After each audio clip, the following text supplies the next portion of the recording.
இன்னைக்கு வாழ்க்கை நிலை அதுதான். நல்லதை தனியாக செய்கிறவன் தண்டிக்கப்படுகிறான், கெட்டதை கூட்டமாக செய்யப்படுகிறவர்கள் கொண்டாடப்படுகிறார்கள்.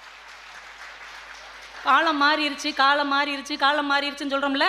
காலம் மாறல, காலத்தை நம்ம மாத்திட்டோம். காலம் கெட்டு போச்சுன்னு சொல்லாதீங்க, காலத்தை கெடுத்துட்டோன்னு சொல்லுங்க.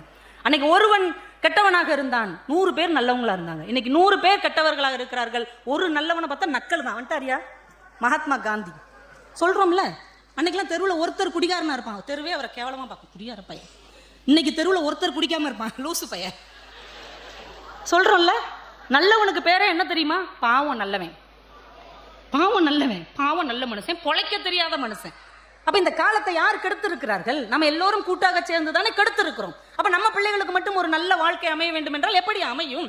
நாம தான் அவர்களுக்கு நல்ல வாழ்க்கையை உதாரணமாக காட்ட வேண்டும். ஏன்னா நல்லதை நம்ம திரும்ப திரும்ப அவர்களுக்கு கற்றுக் கொடுக்க வேண்டும். ரொம்ப கவனமா இருக்கணும்.